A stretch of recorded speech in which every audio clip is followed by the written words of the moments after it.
Hi friends, welcome back to my channel. ఈరోజు మీకు ఈ సీరియల్లో ఏం జరిగిందో తెలుసుకోవాలి అనుకుంటున్నారా? అయితే వెంటనే మనం సీరియల్లోకి వెళ్ళిపోదాం.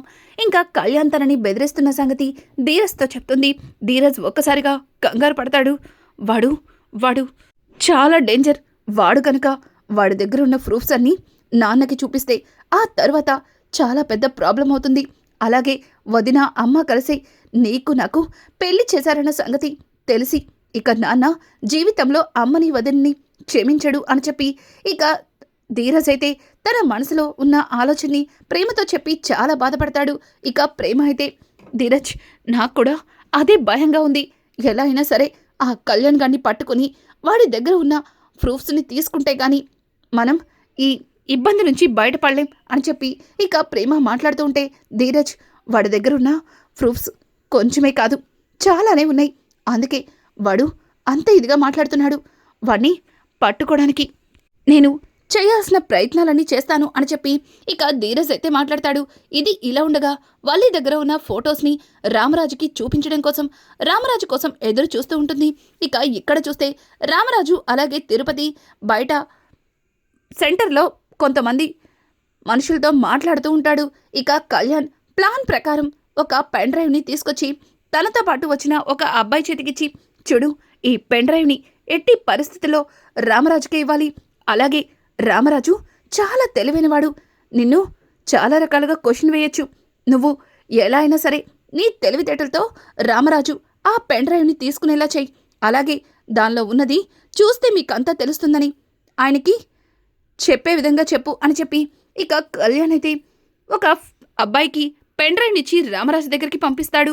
ఇక రామరాజు అయితే కొంతమందితో మాట్లాడుతూ ఉండగా అతను రామరాజు గారంటే మీరేనా అని చెప్పి రామరాజుని పిలుస్తాడు. ఒక్కసారిగా రామరాజు వెనక్కి తిరిగి, అవును నేనే రామరాజు, ఇంతకీ నువ్వెవరు, నాతో నీకేం పని అని అంటుండగానే ఇంతలో తిరుపతి అక్కడికి వచ్చి, ఎవరబ్బాయి నువ్వు, కొత్తగా కనిపిస్తున్నావు, ఇంతకు ముందెన్నడు నిన్ను ఈ ఏరియాలో చూడలేదు అని చెప్పి తిరుపతి అయితే అతన్ని అడుగుతూ ఉంటాడు. ఇక అతను అది సార్ మీతో ఒక విషయం గురించి మాట్లాడాలి అని చెప్పడంతో ఇంకా రామరాజు తన ఎదురుగున్న ఉన్న మనుషుల్ని చూసి, మీరు వెళ్ళండి నేను తర్వాత మాట్లాడతాను అని చెప్పి రామరాజు చెప్పు ఏంటా విషయం అని అడుగుతూ ఉంటే, సార్ ఈ పెన్ డ్రైవ్లో చాలా ఇంపార్టెంట్ విషయం ఉంది. ఇది చూస్తే మీకంతా అర్థమవుతుంది. నేను దీన్ని మీకెందుకు ఇచ్చానో తెలుస్తుంది అని చెప్పడంతో ఒక్కసారిగా తిరుపతి, ఏయ్ ఆగు, ఆ పెన్ డ్రైవ్లో ఏముంది, అది చూస్తే చాలా విషయాలు తెలుస్తాయా? నాకు నీ మీదేదో డౌట్గా ఉందే బావా, వీడు చూస్తుంటే తేడాగా కనిపిస్తున్నాడు కదా అని అంటూ ఉంటే ఇక రామరాజు కూడా అతన్ని కింద నుంచి పై వరకు చూసి, అవును నిన్ను చూస్తుంటే తేడాగా కనిపిస్తున్నావు, అసలు ఎవరు నువ్వు, ఈ పెన్ డ్రైవ్లో ఏముంది అని అడుగుతుంటే, సార్ అది చూస్తే మీకే అర్థమవుతుంది కదా సార్, నన్ను వదిలేండి అని చెప్పి వాళ్ళ నుంచి తప్పించుకుని అక్కడి నుంచి పారిపోతాడు. ఇక తిరుపతి అయితే, అదేంటి బావా వాడు అలా పారిపోతున్నాడు, ఏదో తప్పు చేసినట్టు, అసలు ఇందులో ఏముంది అని చెప్పి ఆ పెన్ డ్రైవ్ని అటూ ఇటూ తిప్పుతాడు. ఇక రామరాజు చెప్పాడుగా అందులో ఏదో ముఖ్యమైన విషయం ఉందని, అది చూస్తే అంతా అర్థమవుతుంది అన్నాడుగా, ఇంటికెళ్ళి పెద్దోడి దగ్గరున్న ల్యాప్టాప్ తీసుకుని దానిలో చూద్దాం అని చెప్పి ఇక రామరాజు ఆ పెన్ డ్రైవ్ని తన జోబులోనే పెట్టుకుంటాడు. ఇక ఇక్కడ చూస్తే ధీరజ్ అయితే రామరాజు దగ్గరికి కళ్యాణ్ వచ్చి ఏం చేస్తాడా అన్న భయంతో ఇక హడావుడిగా సైకిల్ తొక్కుకుంటూ సెంటర్కి అయితే వస్తాడు. అక్కడ రామరాజుని తిరుపతిని చూసి, నాన్న ఇక్కడే ఉన్నారా, నాన్న దగ్గరికి ఎవరూ రాలేదు కదా అన్నట్టుగా ఇక ధీరజ్ అయితే చాలా కంగారు పడుతూ ఉంటే ఇక ఇంతలో తిరుపతి, ఏ అల్లుడు నువ్వేంటిక్కడ అని చెప్పి ఇక ధీరజ్ దగ్గరికి వస్తాడు. ధీరజ్ అయితే, మామ నీతో కొంచెం మాట్లాడాలి అని అంటుంటే, ఏంట్రా ఈరోజు అందరూ సడన్గా వచ్చి మాట్లాడాలి అంటూ ఏదో చేతిలో పెట్టేసి వెళ్ళిపోతున్నారు, నువ్వు కూడా అలానే వచ్చావు అని అంటుంటే ఒక్కసారిగా ధీరజ్ షాక్ అయిపోతాడు.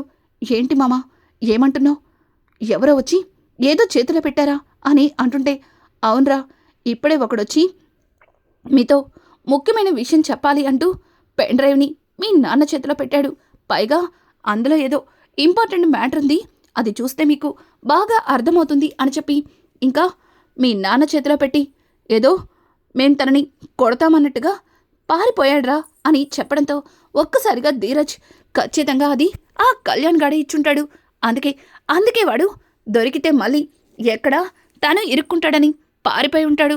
ఎలా అయినా సరే నాన్న దగ్గరున్న ఆ పెన్ డ్రైవ్ తీసుకోవాలి అని చెప్పి ఇక ధీరజ్ ఆలోచిస్తూ, మామ మరి ఆ పెన్ డ్రైవ్ అని అంటుంటే ఇక తిరుపతి, అదా ఎక్కడుంటుంది? మీ నాన్న జోబులో ఉంటుంది. మీ నాన్నకి ఎవరన్నా ఏదన్నా ఇస్తే దాన్ని చాలా జాగ్రత్తగా ఉంచడం అలవాటు కదా.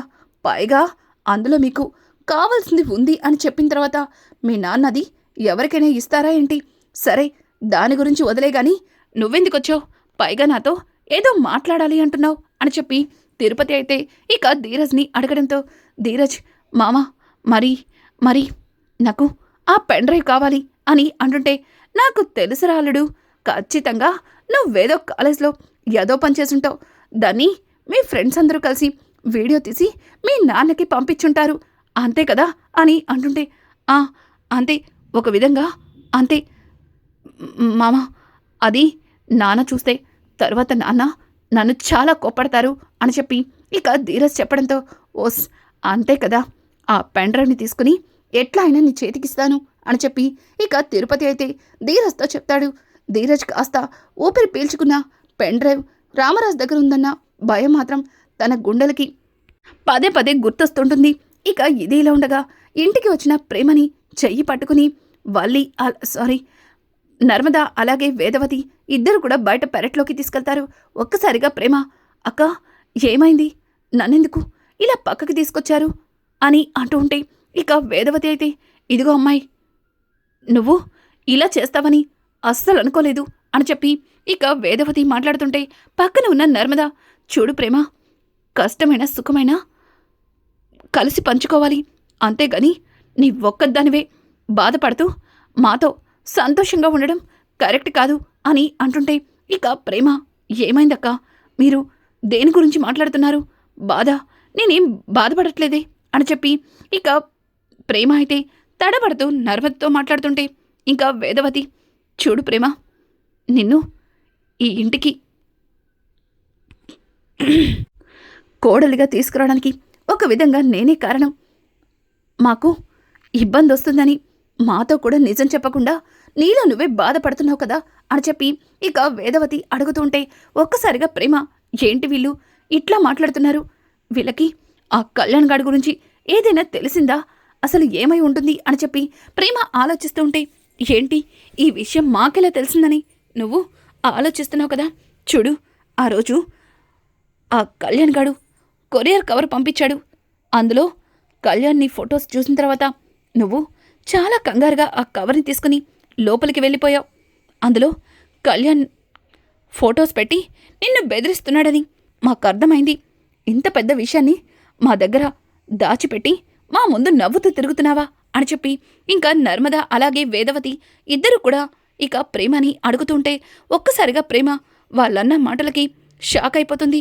ఇక ఇదంతా కూడా దొంగ చాటుగా చూస్తున్న వల్లి, అసలు వీళ్ళు ఏం మాట్లాడుకుంటున్నారు వినిపించట్లేదే అనుకుంటూ ఇంకాస్త ముందుకెళ్తుంది. ఇంకా ప్రేమ అయితే, చూసారా అక్క, ఆ ఫొటోస్ని చూపించి ఆ కళ్యాణ్ గాడు బ్లాక్మెయిల్ చేస్తున్నాడు. వాడిప్పుడు ధీరజ్కి నాకు ఏ రకంగా పెళ్లి జరిగిందో దాని గురించి మావయ్యతో చెప్తానని బెదిరిస్తున్నాడు. మావయ్యకి నిజం తెలిస్తే మా వల్ల నీకు అత్తయ్యకి కూడా ప్రాబ్లం వస్తుంది. అందుకే ధీరజ్ వాడిని పట్టుకోవడానికి వెళ్ళాడు అని చెప్పి ఇక ప్రేమ మాట్లాడుతూ ఉంటే ఒక్కసారిగా వలి ఆ మాటలు విని షాక్ అయిపోతుంది. ఏంటి, ధీరజ్ ప్రేమల పెళ్ళి ఎలా జరిగింది? అంటే వీళ్ళిద్దరూ ప్రేమించి పెళ్లి చేసుకోలేదా? వీళ్ళిద్దరి పెళ్ళిని ఈ నర్మద అలాగే మా అత్తయ్యే దగ్గరుండి మరి చేసినట్టు ఇట్లా మాట్లాడుతుంది. నాకెందుకో చాలా అంటే చాలా అనుమానాలున్నాయి. అవేంటో తెలుసుకోవాలి అని చెప్పి ఇక వల్లి ఈ ఫొటోస్ని మావయ్యతో ఇప్పుడు కాదు తర్వాత చూపిస్తాను అని చెప్పి ఇక వల్లి ఆ ఫొటోస్ని దాచిపెట్టి వాళ్ళు ఏం మాట్లాడుకుంటున్నారో వినాలని ప్రయత్నిస్తుంది. ఇంతలో నర్మద వల్లి దొంగచాటుగా చూడడం చూసి ప్రేమ అని చెప్పి కాళ్ళతో సైగ చేస్తుంది. ఇక ప్రేమ అయితే, ఏం లేదక్క, ధీరజ్ నేను కలిసి సరదాగా బయటికి వెళ్ళాం. నేనెంత వద్దంటున్నా ధీరజ్ నన్ను ఐస్ క్రీమ్ పార్లర్కి తీసుకెళ్లాడు. ఎంతైనా నేనంటే ధీరజ్కి చాలా ఇష్టమక్క అని చెప్పి ఇక ప్రేమ అయితే మాట మార్చి నర్మదతో మాట్లాడుతుంటే, నర్మద, ఎంతైనా మీరు ఒకరికొకరు ప్రేమించి పెళ్లి చేసుకున్నారు కదా, ఆ మాత్రం ప్రేమ ఉంటుందిలే. ఏం ఏం లాభం? మీ సాగర్ బావ గారు ప్రేమించి పెళ్లి చేసుకున్నాను అన్నారు, కానీ ఎప్పుడూ మిల్లులోనే ఉంటారు. కనీసం ఒక ముద్దు లేదు, ముచ్చట లేదు అని చెప్పి ఇంకా నర్మద అయితే ప్రేమతో మాట్లాడుతూ ఉంటే వేదవతికి ఏమీ అర్థం కాదు. ఏంటే మీరు ఒక్కసారిగా మాట మార్చేస్తున్నారు? ఏం మాట్లాడుకుంటుంటే మీరేం మాట్లాడుతున్నారే? అసలు ఇక్కడ జరుగుతున్న సిచ్యువేషన్ ఏంటి? మీ మాటలేంటే అని చెప్పి ఇక వేదవతి అయితే వాళ్ళిద్దరి మీద రెచ్చిపోతుంటే, నర్మద, అత్త, మీ ముద్దల కొడలు బల్లి చూస్తుంది అని చెప్పి ఇక నర్మద అయితే వేదవతికి అర్థమయ్యేలా నవ్వుతూ సైగ చేస్తూ మాట్లాడుతుంది. ఒక్కసారిగా వేదవతి వల్లిని చూసి, అవునవును, మీ మావయ్య గారు కూడా నన్ను ప్రేమించి పెళ్లి చేసుకున్నారు. పెళ్ళైన కొత్తలో మీ మావయ్య గారు బుజ్జమ్మ బుజ్జమ్మ అంటూ నా చుట్టూ తిరిగేవారు, కానీ ఇప్పుడు నన్ను పట్టించుకోవడమే మానేశారు అని అంటుంటే ఇక నర్మద, ఎంతైనా వాళ్ళ కొడుకులే కదా, అందుకే మీ కొడుకులు కూడా అలానే చేస్తున్నారు. ఏం చేస్తాం, ముగ్గురు పరిస్థితి ఒకటే అని అనుకుంటూ ముగ్గురు లోపలికి వెళ్ళిపోతుంటారు. ఒక్కసారిగా వల్లి, ఇదేంటి ఉన్న పలంగా మాట మార్చారు? ఒకటి మాట్లాడుతూ సంబంధం లేకుండా మరొకటి మాట్లాడుతున్నారు. వీళ్ళు ఏదో దాచిపెడుతున్నారు అని చెప్పి ఇక వల్లి అయితే తన మనసులో అనుకుంటుంది. ఇక ఇక్కడ చూస్తే రామరాజు ఇంటికైతే వస్తాడు, కానీ ధీరజ్ రామరాజు రావడం చూసి కంగారు పడుతూ ఉంటాడు. తిరుపతిని చూసి మామా అని అడగడంతో మై హోనా అని చెప్పి ఇక తిరుపతి అయితే ధీరజ్కి సైగ చేస్తాడు. ఇంకా ధీరజ్, మామా ఎట్లా అయినా సరే నాకు ఆ పెన్ డ్రైవ్ కావాలి అని అంటుంటే ఇక తిరుపతి, నేనున్నాను కదా అని చెప్పి ఇక ధీరజ్కి సైగ చేస్తాడు. ఇక తిరుపతి అయితే రామరాజు దగ్గరికి వెళ్ళి, బావా, ఇందాక ఒక అతను రోడ్డు మీద నీకో పెన్ డ్రైవ్ ఇచ్చాడు, దానిలో ఏదో ఇంపార్టెంట్ విషయం ఉందన్నాడు, అది ఇస్తే నేను పెద్దలుడి దగ్గరికి వెళ్ళి ల్యాప్టాప్లో పెట్టి అదేంటో చూసి నీతో చెప్తాను అని అంటుంటే ఒక్కసారిగా రామరాజు తిరుపతి వైపు కోపంగా చూస్తూ, ఏంటి, అదేదో నువ్వు నాకు చెప్తావా? ఏమక్కర్లేదు, అదేంటో నేనే చూస్తాను, రే పెద్దోడా అని పిలవడంతో ఇక చందు లోపల నుంచి బయటకొస్తాడు. అలాగే కుటుంబ సభ్యులు కూడా అక్కడికైతే వస్తారు. ధీరజ్ మాత్రం చాలా టెన్షన్ పడుతుంటాడు. ఇక రామరాజు తన జోబులో ఉన్న పెన్ డ్రైవ్ని చందు చేతికిచ్చి, రే పెద్దోడా, ఇందులో ఏదో ముఖ్యమైన విషయం ఉందని చెప్పారు, అదేంటో కాస్త పెట్టి చూపించు అని చెప్పి ఇక చందు చేతికి పెన్ డ్రైవ్ ఇవ్వడంతో ఒక్కసారిగా తిరుపతి అలాగే ధీరజ్ చాలా కంగారు పడతారు. ఇక ధీరజ్ కంగారుని చూసిన ప్రేమ, ఏమైంది అని అంటుంటే అది ఆ కళ్యాణ్ గాడిచ్చిన పెన్ డ్రైవ్ అని చెప్పి ఇంకా ధీరజ్ అయితే సైగ చేస్తాడు. ఒక్కసారిగా ప్రేమ, అవునా, అంటే ఇప్పుడు మావయ్య గారికి నిజం తెలిసిపోతుందా అని చెప్పి ఇక ప్రేమ కూడా భయపడుతూ ఉంటుంది. ఇక ఇదంతా ఇలా ఉండగా వేదవతి ప్రేమ దగ్గరగా వచ్చి, ఏమైంది ప్రేమ అని అడుగుతుంటే, అత్త, మావయ్య గారి దగ్గరున్న పెన్ డ్రైవ్ మరేదో కాదు, ఆ కళ్యాణ్ గాడు ధీరజ్కి నాకు ఎలా పెళ్ళయిందో మావయ్య గారికి చెప్తానని అన్నాడు కదా, అదే అయ్యుంటుంది, అందుకే ధీరజ్ అంత కంగారు పడుతున్నాడు అని చెప్పడంతో ఒక్కసారిగా వేదవతి, ఓ అవునా, అయితే ఆ పెన్ డ్రైవ్ మీ మావయ్య గారు చూడకుండా నేను చేస్తాను అని చెప్పి ఇంకా వేదవతి వెంటనే ఆ పెన్ డ్రైవ్ని తీసుకుని, ఏంటండి మీరు ఇప్పుడే మిల్లు నుంచి వచ్చి ఇదేదో పెట్టి చూడమంటున్నారు, ఎప్పుడు మిల్లు గోల పనిగోలైనా కాస్త నన్ను పట్టించుకుంటారా మీరు అని చెప్పి వేదవతి అయితే ఆ పెన్ డ్రైవ్ని చేతిలో పెట్టుకుని రామరాజుతో మాట్లాడుతూ ఉంటే ఒక్కసారిగా రామరాజు, బుజ్జమ్మా, ఏంటి నువ్వు ఎందుకిలా మాట్లాడుతున్నావు? ఆ పెన్ డ్రైవ్లో ఏదో ముఖ్యమైన విషయం ఉంది అన్నారు, అదేంటో తెలుసుకోవాలి కదా, అయినా అది చూడటానికి పెద్ద టైం కూడా పట్టదు, నువ్వు పక్కకి తప్పుకో, ఏది ఇలా ఇవ్వు అని చెప్పి పెన్ డ్రైవ్ని తీసుకోబోతుంటే ఇంకా వేదవతి, మీరు ఆగండి, అసలు ఏంటండి మీరు, రే పెద్దోడా, మీ నాన్నకంటే ఎలాగో చెప్పలేము, కనీసం నీకైనా బుద్ధుండాలి కదా, ఉదయం నుంచి కష్టపడి ఇంటికొచ్చిన మనిషి కాస్త భోజనం కూడా చేశారా లేదా అని ఆలోచించకుండా ఆయనేదో చెప్పారని నువ్వు చేసేస్తావా అని చెప్పి చందు మీద కోపడుతూ ఉంటే ఒక్కసారిగా వల్లి, ఇదేంటి అత్తయ్య గారు ఈయన మీద ఇట్టా కోపడుతున్నారు, పైగా మావయ్య గారు ఆ పెన్ డ్రైవ్ చూస్తే ఏమవుతుంది, వీళ్ళందరూ కలిసి ఇంతలా ఓవర్ చేస్తున్నారంటే ఖచ్చితంగా అందులో ఏదో ఉంది అని చెప్పి ఇక వల్లి అయితే తన మనసులో అనుకుంటూ ఉంటుంది. ఇంకా వల్లి అదేటత్తయ్య గారు, ఏదో ఇంపార్టెంట్ విషయమని మావయ్య గారు అంటున్నారు కదా, అందులో ఏముందో చూస్తే తెలిసిపోతుంది కదా అని చెప్పి ఇక వేదవతి చేతిలో ఉన్న పెన్ డ్రైవ్ని వల్లి అయితే తీసుకుంటుంది. ఒక్కసారిగా వల్లి ఆ పెన్ డ్రైవ్ తీసుకునేసరికి ఇంకా ఇంట్లో అందరూ కూడా మరింత కంగారు పడతారు. ఇక నర్మద అయితే, అక్క, అత్తయ్య గారు అన్నదానిలో తప్పేముంది, మావయ్య గారు ఉదయం నుంచి కష్టపడి వచ్చారు, పైగా ఈరోజు ఆయన బయట బాకీలకు కూడా వెళ్ళారట. మరి ఇట్లాంటప్పుడు మావయ్య గారు కాస్త భోంచేసి రిలాక్స్ అయిన తర్వాత నిదానంగా చూసుకోవాల్సిన పనిని ఇప్పుడే చూస్తుంటే మనం కూడా దాన్ని సపోర్ట్ చేయకూడదు కదా. ఏదిలే, ఇవ్వండి, ఆ పెన్ డ్రైవ్ నేను దాచిపెడతాను. మావయ్య గారండి, ముందు మీరు కాళ్ళు చేతులు కడుక్కొని రండి, అత్తయ్య గారు మీకోసం మీకిష్టమైన మటన్ కర్రీ చేశారు అని చెప్పి ఇక నర్మద మాటల్లో పెట్టి వల్లి చేతిలో ఉన్న పెన్ డ్రైవ్ని అయితే తీసుకుంటుంది. ఇక వల్లి ఏంటి చేతిలోకి వచ్చినట్టే వచ్చి ఇట్ట జారిపోయింది. ఈ నర్మద నుంచి ఆ పెన్ డ్రైవ్ని ఎట్టా అయినా తీసుకోవాలి, అందులో ఏటుందో తెలుసుకోవాలి అని చెప్పి ఇక వల్లి అయితే తన మనసులో అనుకుంటుంది. ఇంకా ఇక్కడ చూస్తే ధీరజ్ అయితే అమ్మయ్య అని కాస్త ఊపిరి పీల్చుకుంటాడు. ఇక రామరాజ్ అయితే, ఏంటి నాకు ఇష్టమైన మటన్ కర్రీనా, మరి ఇంత లేటుగా చెప్తావేంటి బుజ్జమ్మ, ఇదిగో ఇప్పుడే వెళ్ళి కాళ్ళు చేతులు కడుక్కుని వస్తాను, త్వరగా వడ్డించు అని చెప్పి ఇక రామరాజ్ అయితే అక్కడి నుంచి వెళ్ళిపోతాడు. ఇక పక్కన ఉన్న తిరుపతి, అక్క, నాకు కూడా మటన్ కర్రీ అంటే చాలా ఇష్టమక్క, మరి ఈ తమ్ముడి మీద నీకు ప్రేమ లేదు కదా, అందుకే నాకేం చెప్పట్లేదు కదా అని చెప్పి తిరుపతి అయితే ఇంకా వేదవతితో మాట్లాడుతుంటే, ఏడ్చావులే, వెళ్ళి నువ్వు కూడా కాళ్ళు చేతులు కడుక్కునరా అని చెప్పి ఇక వేదవతి అయితే తిరుపతిని కూడా అక్కడి నుంచి పంపించి నర్మదకి కళ్ళతో సైగ చేస్తుంది. ఇక నర్మద ఆ పెన్ డ్రైవ్ని దాచిపెట్టి అటువంటి పెన్ డ్రైవ్ని మరొక దాన్ని ఇక పక్కన పెడుతుంది. ఆ పెన్ డ్రైవ్ని జాగ్రత్తగా ధీరజ్కి ఇస్తుంది. ఇంకా ధీరజ్ అయితే, అమ్మయ్య, ఈ పెన్ డ్రైవ్ దొరికింది అని చెప్పి ఆ పెన్ డ్రైవ్ని తన గదిలోకి తీసుకెళ్లి ల్యాప్టాప్లో పెట్టి ఓపెన్ చేసి చూస్తాడు. అందులో ప్రేమ అలాగే కళ్యాణ్ ఇద్దరు హోటల్కి వెళ్ళడం, అలాగే గదిలోకి వెళ్ళి డోర్ లాక్ చేయడం, ఆ తర్వాత కొంతసేపటికి కళ్యాణ్ ఒక బ్యాగ్తో బయటికి రావడం, ఇంకా తర్వాత ధీరజ్ దొంగచాటుగా రూమ్లోకి ఎంటర్ అయి ప్రేమ మెడలో తాళి కట్టడం, ఇదంతా కూడా ఆ సీసీ ఫుటేజ్ వీడియోని ఆ పెన్ డ్రైవ్లో రికార్డ్ చేసి పంపిస్తాడు. ఒక్కసారిగా ధీరజ్ ఆ వీడియోని చూసి షాక్ అయిపోతాడు.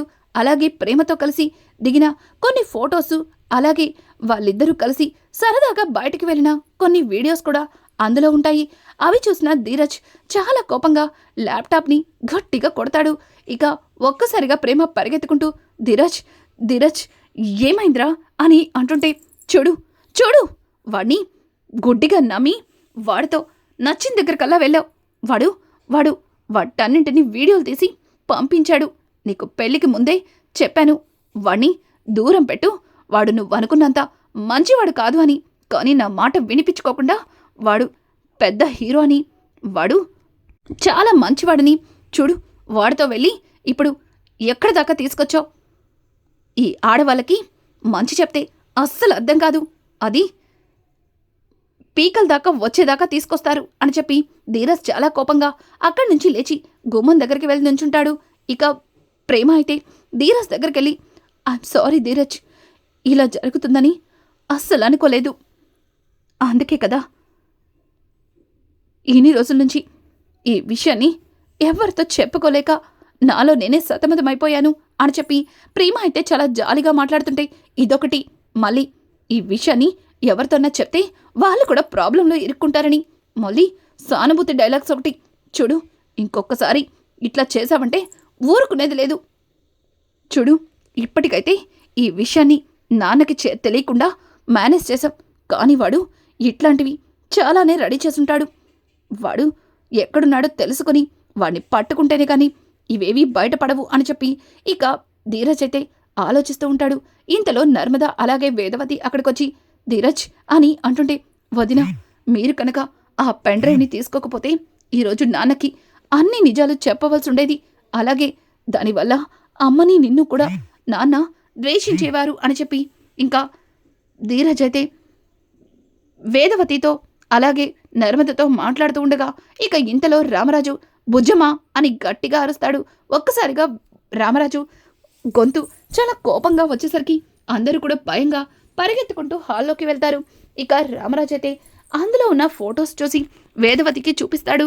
ఒక్కసారిగా వేదవతి ఆ ఫొటోస్ చూసి కంగారు పడుతుంది.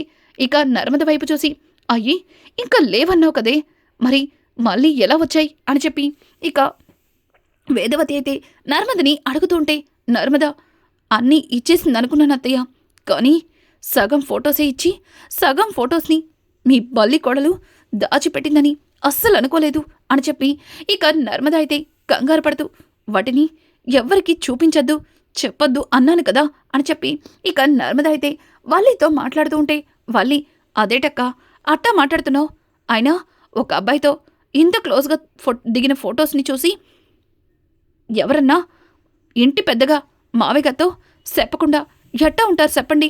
పైగా ఈ ఫొటోస్ వచ్చిన దగ్గర నుంచి ప్రేమ సానా కంగారు పడుతుంది, అలాగే సానా భయపడుతుంది.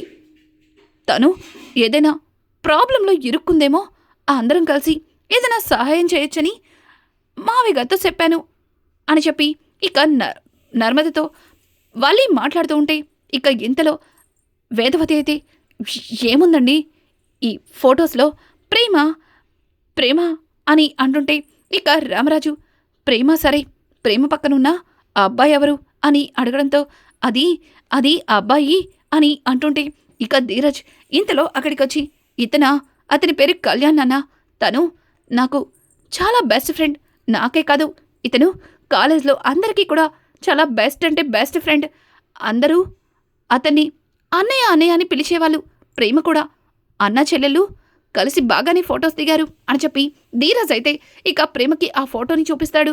ప్రేమ అన్నయ్య, అవును అన్నయ్య అని చెప్పి ఇక ప్రేమ అంటుంటే ఇంతలో రామరాజు చూడు బుజ్జమ్మా, నేను నిన్ను కోపంగా పిలిచింది ఇందులో ఆ అబ్బాయి ఎవరో తెలుసుకోవాలని కాదు. చూడు, ఒక అమ్మాయి అబ్బాయి కలిసి ఫోటో దిగితే వల్లి అదేదో తప్పు జరిగినట్టు నాకు చూపిస్తుంది, నువ్వైనా తనకి చెప్పు. చూడమ్మా వల్లి, ఇంకెప్పుడు ఇట్లాగా పొరపాట్లు చేయకు. ఒక అమ్మాయి అబ్బాయి కలిసి ఫొటోస్ దిగితే అదేదో నేరమో ఘోరమో అయినట్టు నువ్వు దాన్ని తీసుకొచ్చి ఇలా ఇంటి మధ్యలో పంచాయతీ పెట్టడం బాగాలేదు. నువ్వు ఇంకా పాత రోజుల్లోనే ఉన్నట్టున్నావు. చూడమ్మా, వాళ్ళు కాలేజ్కెళ్ళి చదువుకుంటున్నారు, మరి చదువుకునేటప్పుడు ఇట్లాంటివన్నీ సహజం. ఇంత చిన్న విషయాన్ని ఎందుకమ్మా ఇంతది పెద్ద చేయడం అని చెప్పి ఇక రామరాజైతే వల్లికి గడ్డి పెడతాడు. రానున్న ఎపిసోడ్స్ అయితే మరింత ఇంట్రెస్టింగ్గా మారిపోతున్నాయి. ఈ వీడియో మీకు నచ్చినట్టయితే లైక్ చేసి సబ్స్క్రైబ్ చేసుకోవడం మాత్రం మర్చిపోకండి. Thanks for watching.